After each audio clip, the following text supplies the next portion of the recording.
Halo Sobat Tani dimanapun kalian berada, jumpa lagi bersama saya tentunya di channel kesayangan kalian semua. Nah, di kesempatan kali ini kita akan membahas dari beberapa kohe, mana kohe yang paling baik untuk kita gunakan saat berbudidaya maupun untuk cabai, sayuran, dan lain-lain. Nah, karena ini banyak sekali pertanyaan tentang mengenai kohe mana yang bagus untuk tanaman, di antara kohe sapi, kohe kambing, kemudian kotoran hewan dari ayam broiler, kemudian ayam petelur, kemudian ayam kampung. Nah, karena banyak sekali teman-teman di luar sana yang menanyakan bahwa Mas, kalau kohe sapi itu bagus nggak sih untuk tanaman cabai kita?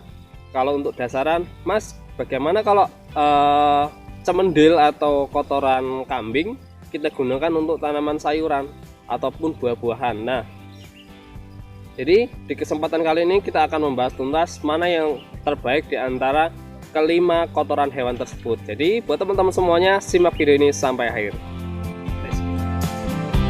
Nah, oke teman-teman, langsung aja kita bahas mengenai tentang 5 jenis pupuk kandang yang akan kita bahas, yaitu yang pertama di sini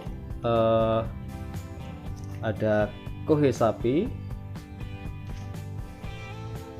satu kohe sapi.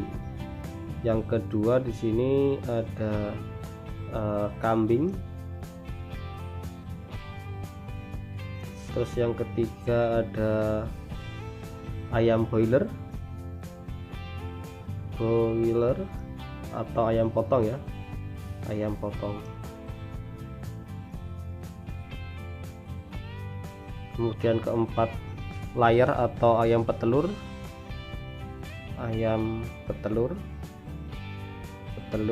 yang terakhir adalah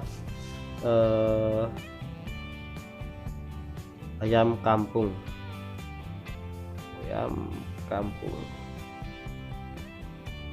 Nah, oke teman-teman, nah sebelum kita membahas secara gamblang tentang kualitas kelima kotoran hewan tersebut, saya ada sebuah gambaran yang mungkin ini nanti bisa membantu teman-teman untuk bisa mengerti ya tentang apa yang akan kita jelaskan. Jadi begitu teman-teman. Ini sebuah ilustrasi. Di sini ada sebuah produk makanan. Ini ilustrasi ya teman-teman. Jadi sebuah produk makanan. Nah, kita makanan ini ya teman-teman, ini baik atau tidaknya, baik atau tidak bagi tubuh kita,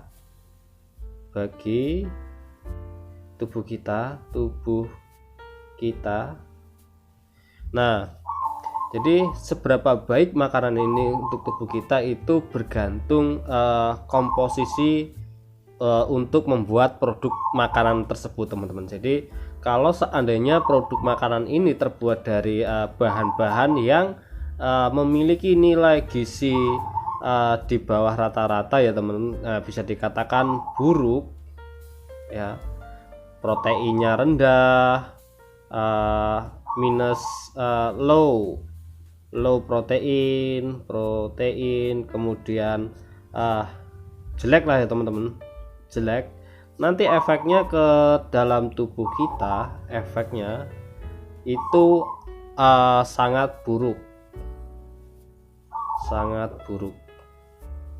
ya. Di sini teman-teman jelas ya teman-teman, ketika bahan pembuat suatu makanan ini bahannya dari suatu bahan yang buruk, proteinnya rendah, terus bahan-bahannya itu banyak yang sudah rusak, dan nanti akan menghasilkan makanan yang kualitasnya sangat buruk dan diserap oleh tubuh kita juga tidak baik teman-teman. Nah, lain lagi kalau makanan tersebut memiliki nilai gizi atau komposisinya yang bagus. Nah, misalnya sebuah roti ini ada keju ya teman-teman, keju, kemudian ada susunya, kemudian ada daging. Kita bicara yang mungkin burger lah teman-teman ya. Anggap aja burger ya, meskipun nggak pernah makan burger. daging, kemudian ada sayurannya. Sayuran ini biasanya ada sayuran teman-teman, burger. Nah, dari sini ya teman-teman, kita bisa lihat keju memiliki protein juga, terus susu memiliki kandungan protein juga, daging apalagi daging merah, kemudian sayuran ini mempunyai serat teman-teman, serat tinggi. Nah, nantinya akan menghasilkan sesuatu yang baik juga untuk tubuh kita. Jadi sumber tenaga yang bagus, sumber tenaga yang baik. Dengan komposisi yang baik ini nanti akan mudah diserap oleh tubuh kita dan menjadi sumber tenaga bagi tubuh kita dengan sangat sempurna. Seperti itu ya teman-teman. Jadi suatu makanan atau produk makanan itu baik atau tidaknya, bagus kualitasnya atau tidaknya, itu bergantung pada komposisi pembuatannya teman-teman. Jadi seperti itu ya, bergantung pada komposisi pembuatannya. Oke, saya rasa ini ilustrasinya sudah cukup dan cukup sampai ya. Ini teman-teman harusnya sudah mengerti penjelasan ini. Nah, kemudian kita geser lagi ke kohe sapi. Nah, mengenai kohe sapi ya teman-teman, jadi kohe sapi itu sendiri teman-teman pasti tahu ya, sapi itu makannya dari rerumputan teman-teman, dari rerumputan yang memiliki serat kasar tinggi. Jadi makanannya itu kan rumput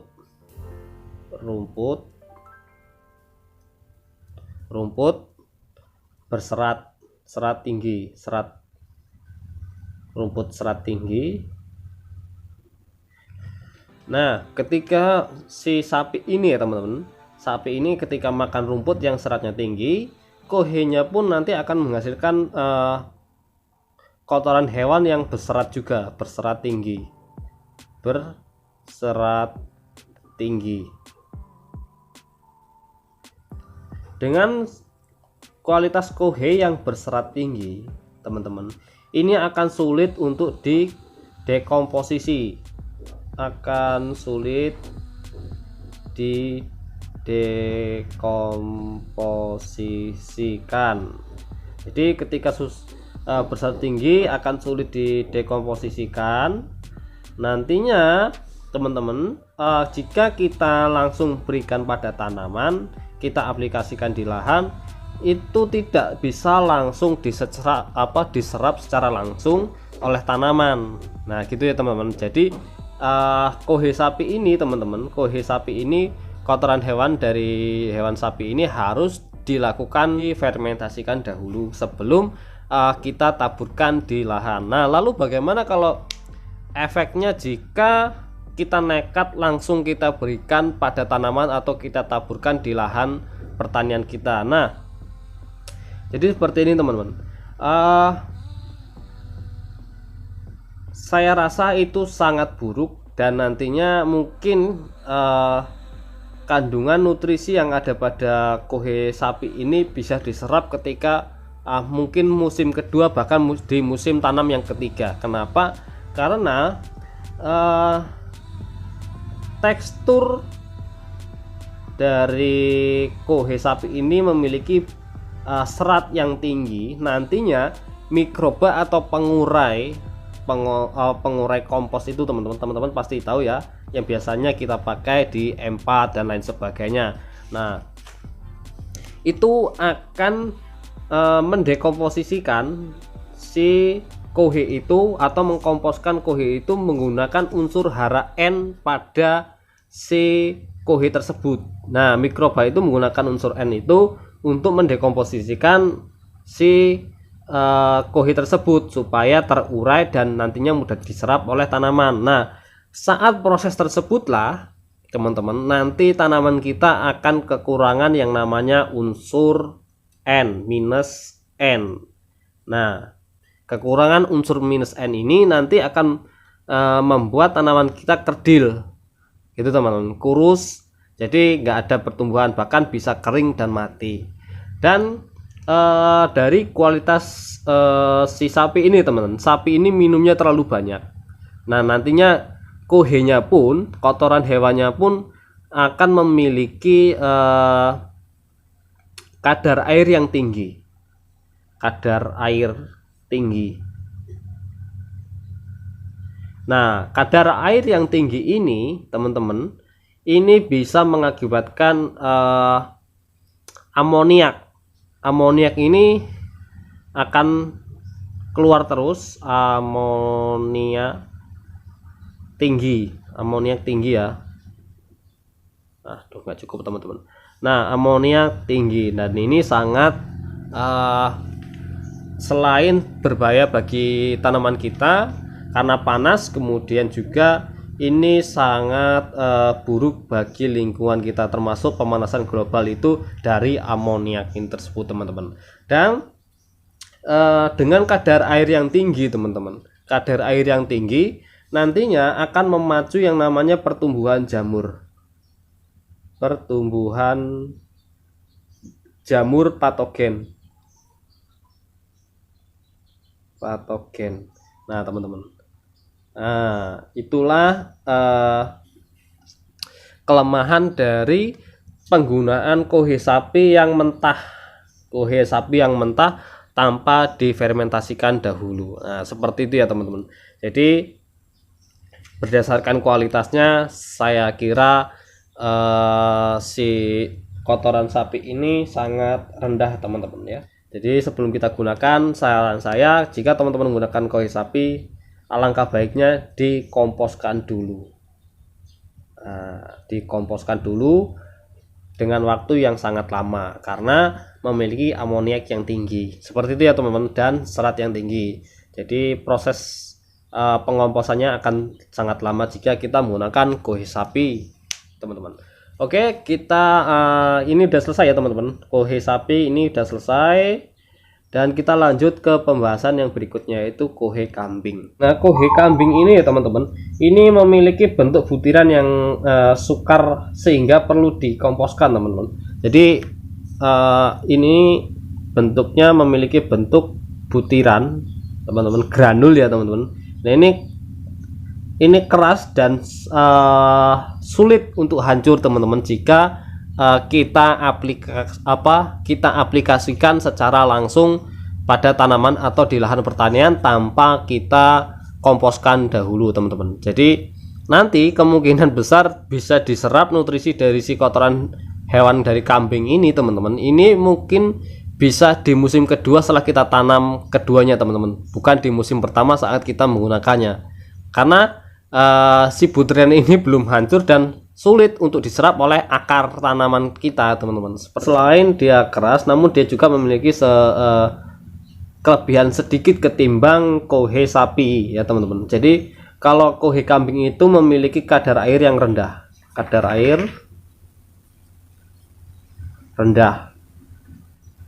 dan si kotoran kambing ini, teman-teman, ini juga memiliki unsur hara yang cukup tinggi, yaitu kaliumnya tinggi.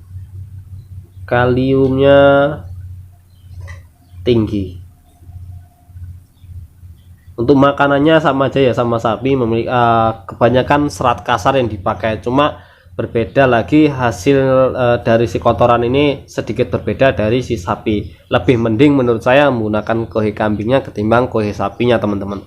Nah, salah satunya kadar airnya rendah, teman-teman, jadi tidak terlalu jamur tidak terlalu ini tumbuh. Kemudian kaliumnya ini termasuk tinggi, lebih tinggi ketimbang dari si kohe sapinya. Nah, seperti itu, teman-teman. Apalagi unsur N juga ini sangat tinggi pada kandungan si kohe kambing, termasuk urin, teman-teman. Urinnya juga itu mengandung unsur hara nitrogen yang lumayan tinggi. Nah, itu, teman-teman, kekurangan yaitu, teman-teman, kalau untuk kambing sendiri menurut saya sederhana sekali ya. Ini hanya karena ini sangat sulit untuk dihancurkan, jadi perlu proses untuk penghancurannya itu difermentasikan. Teman-teman juga bisa lihat di video saya sebelumnya, teman-teman bisa pakai cara tersebut. Dan kohe kambing ini ya teman-teman, selain memiliki kalium tinggi dan nitrogen tinggi, dia juga memiliki kandungan fosfat yang lumayan tinggi sebanding dengan kotoran ayam potong, petelur, dan ayam kampung teman-teman. Jadi seperti itu ya. Nah, oke teman-teman, jadi sebelum teman-teman menggunakan kohe kambing, alangkah baiknya difermentasikan dahulu ya, jadi supaya ketika kita berikan ya di musim tanam itu langsung bisa diserap oleh tanaman, nggak nunggu lama, karena proses penghancuran ini teman-teman itu lumayan lama. Nah, kalau teman-teman mau fermentasikan silakan bisa campur dengan M4 atau M21 seperti itu teman-teman. Jadi jika pengaplikasian khusus untuk dua ini ya, kambing dan sapi ini, alangkah baiknya teman-teman gunakan setelah difermentasikan baru digunakan di lahan atau untuk pupuk di tanaman bunga atau buah ya teman-teman, seperti itu ya. Kita lanjut ke ayam boiler. Nah, ayam boiler seperti yang saya gambarkan tadi. Nah, seperti yang saya gambarkan yang sebelah tadi, produk sebuah makanan ini akan bagus kualitasnya, akan memiliki gizi yang baik jika komposisi untuk membuatnya pun dengan komposisi yang baik ya teman-teman, seperti itu ya, keju, susu, daging, dan seterusnya teman-teman, seperti itu ya, akan memberikan efek yang baik juga bagi tubuh kita dan mudah diserap. Oke teman-teman, pasti tahu ya, ayam boiler ini biasanya itu 25 hari itu sudah panen. 25 hari itu panen rata-rata 1 kilo, rata-rata 1 kilo, bahkan bisa lebih. Bahkan bisa lebih itu dalam jangka 25 hari. Kenapa kok 25 hari bisa mencapai 1 kilo lebih? Ini karena memiliki pakannya yang high, gimana ya, high protein. Jadi makanannya itu yang memiliki protein tinggi sehingga memacu pertumbuhan daging pada si ayam tersebut. Nah teman-teman, seperti itu. Nah jadi dengan beberapa bahan di sini termasuk ada jagung, ada campuran dedak, terus ada kunyit dan lain sebagainya. Jadi ada protein hewani juga yang dipakai pada pakan ayam pedaging. Nah di sini nantinya akan menghasilkan kohe yang sangat berkualitas, kohe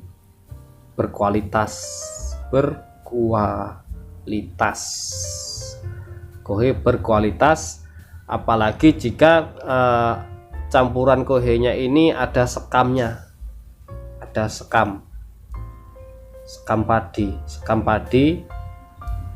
nggak ketang, cuma yang paling masih bagus itu yang menurut saya campurannya ya cuma 20% ya teman-teman.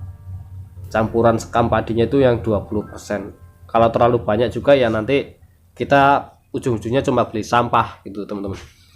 Jadi teman-teman bisa lihat ya, dari sini udah teman-teman bisa menyimak bahwa pakan broiler memiliki high protein atau protein yang tinggi sehingga memacu pertumbuhan 25 hari, panen rata-rata itu 1 kilo ke atas. Nah nantinya juga kohenya pun akan menghasilkan produk kohe yang sangat berkualitas dan mudah diserap. Dan ini saya sangat sering sekali menggunakan kohe ayam boiler ini ketimbang ayam petelur, bahkan ayam kampung teman-teman. Nanti teman-teman bisa coba aja ya teman-teman. Nah lalu di sini jelas ya, untuk ayam potong ini simple banget lah, ini penjelasannya ini simple banget karena saat mudah diserap tanaman, karena si kohe ini nggak punya serat kasar yang tinggi, jadi mudah diserap ya, lupa. Nah oke ya.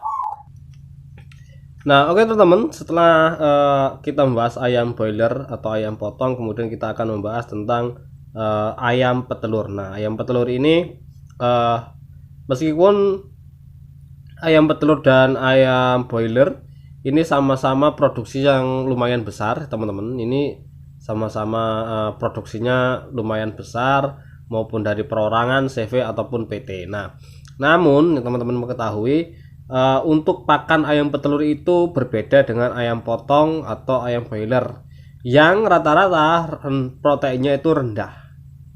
Nah, protein yang digunakan pada ayam petelur ini teman-teman, ini hanya sebatas untuk konsentratnya teman. Ini konsentrat, ini pakan murni, dia hanya 19% sampai 20%. Nah, kemudian dicampur lagi dengan menggunakan ada dedak, jagung, kemudian ditambahkan mineral dan vitamin untuk dipakannya. Nah, itu cuma itu teman-teman untuk pakan ayam petelur itu sendiri. Jadi nantinya karena pakannya itu ada dedak dan jagung, dia serat kasarnya tinggi teman-teman. Serat kasarnya tinggi. Serat kasarnya juga lumayan tinggi, meskipun tidak setinggi kohe sapi dan kohe kambing. Jadi ini kalau mau maksimal lagi ya teman-teman, silakan difermentasi juga. Difermentasi.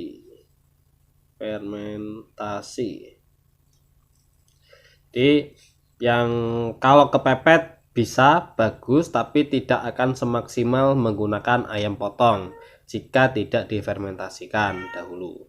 Namun jika difermentasikan ada untuk nilai gizinya tetap masih di bawah ayam potong teman-teman, karena memang kadar proteinnya itu juga berbeda, dan mikrobanya juga yang ada pada kohe itu akan tetap lebih banyak yang pada ayam broiler atau ayam potong. Kenapa? Karena pada dasarnya juga mikroba pada kohe ya teman-teman itu juga memerlukan yang namanya protein. Nah, di sini teman-teman, nah protein untuk dia bisa berkembang biak. Nah, oke teman-teman, selanjutnya ya, yang terakhir adalah ayam kampung.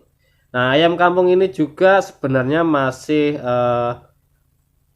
sangat rendah ya teman-teman. Ini ada beberapa jenis ayam kampung kalau yang sudah diproduksi atau dipelihara secara massal, karena sekarang kan sudah banyak peternak-peternak ayam kampung. Nah, ini juga yang intensif ya teman-teman.